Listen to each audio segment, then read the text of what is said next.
hak status dari objek ini sudah menjadi milik dari debitur sendiri, artinya sudah lunas, gitu ya. Sudah lunas. Atau overcredit juga bisa, tapi harus atas sepengetahuan dari pembiayaan. Ada prosedur. Ya, harus ada persetujuan dan pengetahuan dari Tidak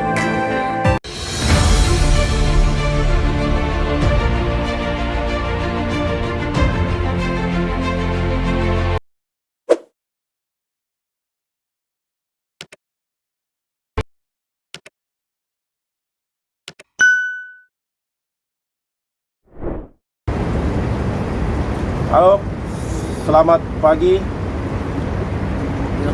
Selamat pagi. kawan-kawan sekalian. Pagi ini kami kembali berdiskusi dengan kawan saya, Mas Risaid, founder MSC Law Firm. Pagi ini di channel YouTube MSC Law Firm itu ada Bapak Haris Amrindullah. Nyambung dari konten yang kemarin. Ya, ini menyambung dengan konten kami yang kemarin tentang fidusia. Jadi ada di kolom komentar ada pertanyaan dari Bapak Haris. Bapak Haris, salam Bapak Haris. Semoga sehat selalu. Tetap patuhi protokol kesehatan. Jadi pertanyaannya saya coba bacakan. Assalamualaikum. Bagaimana kalau objek itu berada di tangan orang lain? Atau dengan kata lain, sudah berpindah tangan. Bagaimana orang yang menguasai objek ini jika terjadi penarikan? Sementara tidak tahu apa-apa dan terjadi pemaksaan, dan yang menguasai objek ini sudah mengalami kerugian dan tidak mau menyerahkan objek yang dikuasai. Bagaimana posisi hukumnya orang yang menguasai objek tersebut? Mohon penjelasannya. Sementara kontrak itu memiliki jaminan fidusia. Oke, terima kasih atas pertanyaannya. Jadi sebelumnya minta maaf Bapak Haris, kami akan jawab pada kesempatan ini. Kami kemarin belum sempat menjawabnya dalam kolom komentar. Oke, jadi sebelah kanan saya telah hadir saudara saya, rekan, untuk menjawabnya. Oke, Pak Masri, dipersilakan. Baik, selamat pagi. Assalamualaikum warahmatullahi wabarakatuh.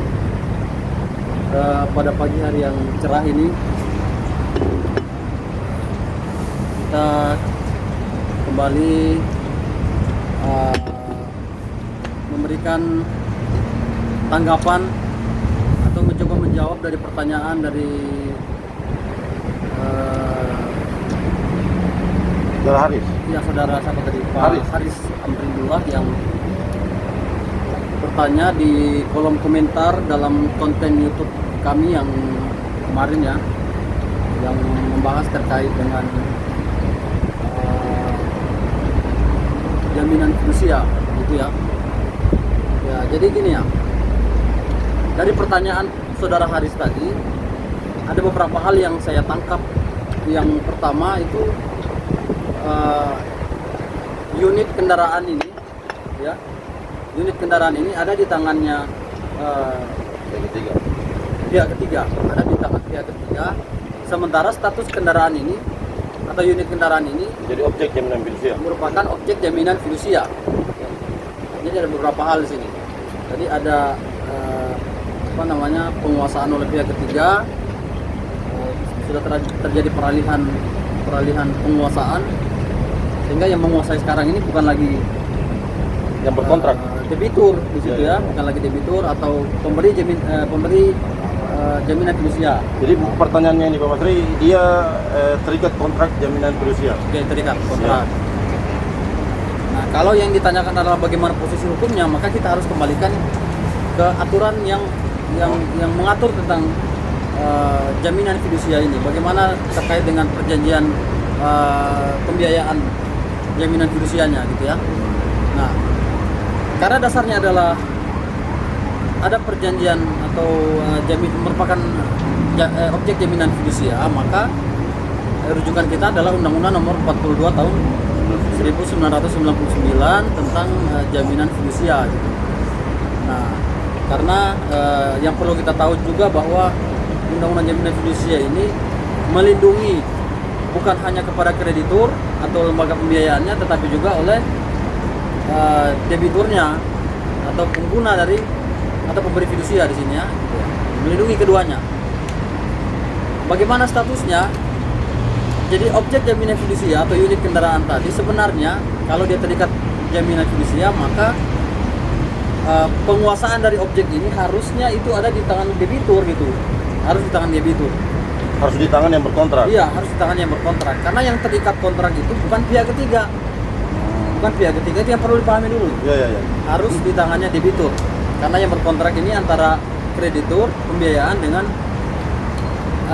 debitur. Nah, pertanyaannya Ya. bagaimana kalau dia yang berkontrak si debitur ini mengalihkan ke pihak lain? Bagaimana posisi hukumnya terhadap pihak ketiga, perlindungan hukumnya jadi yang dipertanyakan oleh Pak Haris? Ya, sepanjang ini masih dia statusnya masih kredit, maka hukumnya itu belum bisa ini debitur ini untuk mengalihkan ke pihak lain.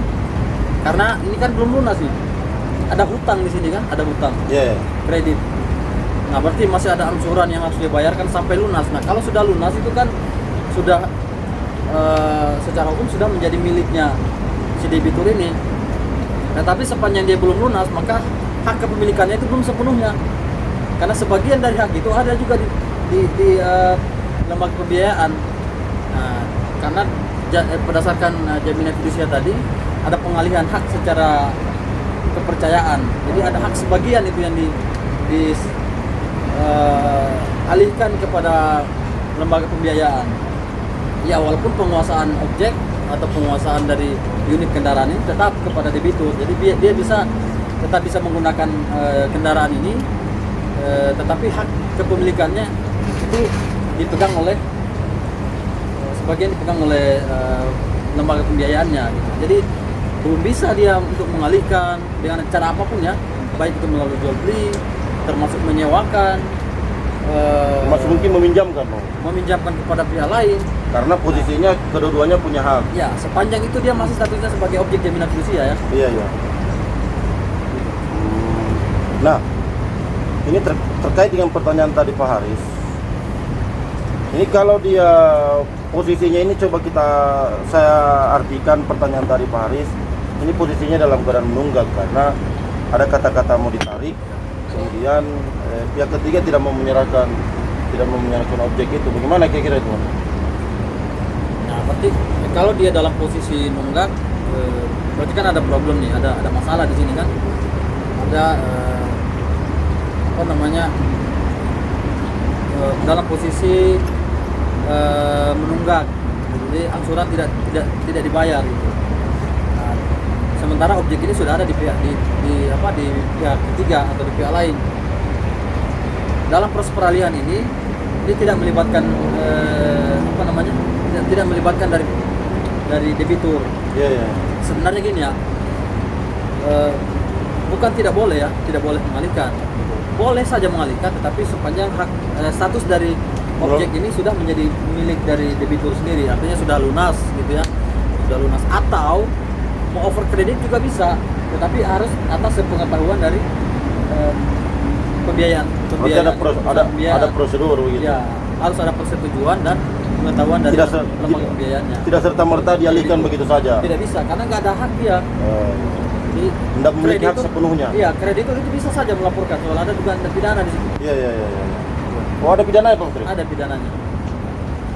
Karena mengalihkan, ya dengan cara apapun ya, mengalihkan, menjual objek objek jaminan fidusia, kemudian dengan cara peralihan hak yang lainnya, misalnya dia hibahkan kepada orang, misalnya kan, atau termasuk menyewakan.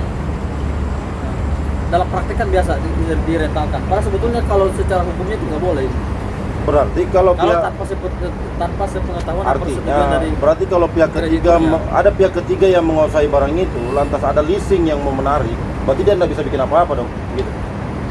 Jadi pihak ketiga ini dalam kondisi ini ya, ini dalam posisi yang tidak kuat. dalam posisi Ya, yang ini tidak kuat. perlindungan hukumnya yang dia Ya. tanya nih. Coba Dalam dijelaskan. posisi yang tidak kuat karena dasar menguasainya menurut saya itu tidak ada. Nggak ada, karena bukan Tidak dia ada berkontrak. dasar. Iya. Kalau dia bilang, oh saya sudah terlanjur mengeluarkan uang untuk anggaplah bahwa dia membeli objek itu, dia membeli kendaraan itu, jual belinya tidak sah. Iya, iya. Karena yang menjual bukan pemilik dari kendaraan itu. Kalau tindak pidana yang Bapak maksud tadi, apa kira-kira yang dapat menjerat ini yang berkontrak dengan yang dialihkan ke pihak ketiga? Apa kira-kira yang bisa menjerat ini? Ya, di dalam Undang-Undang Jaminan Fidusia kan ada diatur soal ketentuan pidananya di. Ada ketentuan pidananya. Jadi dari pihak debiturnya kalau dia mengalihkan sementara dalam status objek jaminan fidusia menjadi jaminan fidusia. Bukan mungkinnya. Nah, iya ada penggelapannya di situ. Terus kalau pihak ketiga apa yang ada tidak sanksi hukum dia yang bisa kena dia? Kalau pihak Ketika ketiga akan ada yang- penggelapan nih, ada iya, penggelapan. Iya, berarti kan dia anggaplah dia membeli sesuatu yang dari tindak pidana. Oh. Tadi kan tidak pidana tuh. Menggelapkan, Menjual, menggelapkan. Ya, menggelapkan. Berarti kalau dia menerima, anggaplah dia membeli juga. Nah, berarti kan tidak pidana juga itu. Penadahan kan? Karena ada dia. Ya. Jadi itu ya memang pada prinsipnya tadi penjelasan dari Pak Masri, pihak ketiga ini posisi hukumnya sama sekali sangat lemah karena apalagi dari pertanyaan Pak Haris tadi,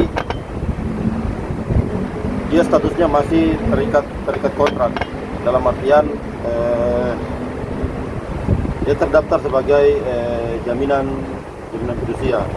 Jadi kalau dialihkan, yang mengalihkan ini karena penggelapan, begitu pula pihak ketiga dia tidak bisa berbuat apa-apa ketika pihak leasing atau pihak kreditur membawa persoalan ini ke persoalan hukum, melapor ke kepolisian. Jadi dia bisa juga dijerat menurut Pak Masri dengan undang-undang tindak pidana penggelapan. Mungkin terakhir Pak Masri mungkin ada tips-tips yang bisa diberikan supaya pihak ketiga dalam kategori pertanyaan dari hal tadi pertanyaannya Pak Haris, supaya dia lebih berhati-hati lagi. Mungkin ada tips Pak Masri secara singkat. Ya, ini tips bagi siapapun ya, bagi masyarakat agar berhati-hati dalam melakukan pembelian unit kendaraan, apalagi itu yang statusnya masih dalam kredit ya, masih dalam ini menjadi objek jaminan fidusia. Makanya perlu untuk dipastikan dulu, dicari tahu dulu apakah misalnya mobil atau motor yang kita mau beli ini statusnya gimana sih? Apakah memang betul misalnya yang menawarkan ke kita ini sebagai penjual ya, ini memang dia punya barang gitu ya, motor dia atau mobil dia gitu. Apakah dia yang punya? Dasarnya apa ya, kita tentu harus minta. Oh, iya. Ada nggak BPKB-nya misalnya kan, kalau motor atau mobil kan itu bukti kepemilikan itu adalah BPKB ya, kita minta apakah di BPKB itu tergantung nama dia atau tidak. Oh, Gitu ya. Kalau misalnya BPKB dia nggak punya, ya anggaplah dia bilang bahwa ini adalah statusnya masih kredit. Nah, tanya dia kredit di mana? Gitu. Nah, kalau misalnya tetap mau di take over kreditnya, sesuai prosedur. ya, prosedurnya ya harus menghadap dulu ke apa namanya? Berarti harus sepengetahuan, yang jelasnya harus sepengetahuan leasing. Kalau leasingnya sendiri membolehkan atau menyetujui, Iya. ya berarti kan boleh, nggak ada masalah di situ. Iya. Ya. Karena peralihan itu pasti dialihkan Ya, kontrak. Tapi kalau misalnya itu prosedur tidak dilakukan, kita membeli dari orang yang bukan pemilik dari kendaraan itu, ya berarti kita dalam posisi yang Nah ini tambahan Pak Masri. lemah. Ini pertanyaan tambahan dari saya sendiri. Jadi supaya memasukkan juga bagi teman-teman sekalian, kita berbagi ini di luar jaminan fidusia. Apa yang harus dipastikan tadi, kalau barang ini terjadi sebuah jual beli motor atau mobil, apa yang harus dipastikan oleh pembeli? Kalau dia statusnya tidak statusnya jaminan fidusia atau tidak dianggunkan di bank, kalau rumah dari rumah di bank, Ya seperti penjelasannya tadi bahwa memastikan dia yang punya. Ya, begitu. itu tadi bahwa kita harus bisa memastikan apakah objek yang mau dijual itu atau yang hendak kita beli itu adalah memang punya yang mau menjual ini atau punya dari penjual tadi kan gitu. Harus kita bisa pastikan itu. Oh, dokumen-dokumen. Nah, ya harus kita minta dokumennya. Kalau dia bilang bahwa punya dia kan harus kita minta apa dokumen kepemilikannya. Kalau motor, mobil kan BPKB kan? PKB. BPKB, STNK-nya pengatas sama dia gitu ya. Jadi itu yang paling penting sih, harus kita pastikan dulu supaya kita membeli barang yang legal gitu. Jangan membeli barang yang yang anggaplah yang tadi kan ilegal sebetulnya. Nah, kalau misalnya gini, dalam kondisi yang sudah dihadapi sekarang oleh saudara Haris. Pak Haris tadi yang bertanya tadi, dia dalam posisi yang dilematis juga. Dia sudah ada kerugian di situ. Uangnya sudah keluar untuk katanya untuk membeli. Nah, apakah dia bisa menuntut ke yang berkontrak? Nah, kalau Kerugiannya? terkait kerugiannya, Bisa dia menuntut? paling yang bisa dia tuntut itu adalah Kerugiannya dia. tempatnya dia katanya dia membeli tadi, artinya dari yang menjual ini tadi ke dia kan, dia tuntut saja laporan. Hanya kan repot juga kalau pihak ketiga ini sudah mengetahui dari awal bahwa barang mobil itu atau motor itu statusnya jaminan berusia. Repot juga dia kan. Oke, terima kasih Pak Masri. Oke, Pak Haris, bagi teman-teman sekalian juga itulah jawaban singkat dari rekan saya Pak Masri. Salam dari MSC Law Firm. Mohon maaf Pak Haris kalau jawabannya belum memuaskan. Nanti bisa diskusi lagi di kolom komentar dan kami akan tetap menjawabnya semampu dan berdasarkan apa yang kami miliki. Oke, terima kasih. Salam dari MSC. Semoga kita tetap sehat, patuhi protokol kesehatan. Pakai maskermu. Pakai maskermu. Kita harus selalu menaati Mantap. protokol kesehatan agar bisa terhindar dari yang namanya COVID-19. Tetap semangat. Oke, salam MSC.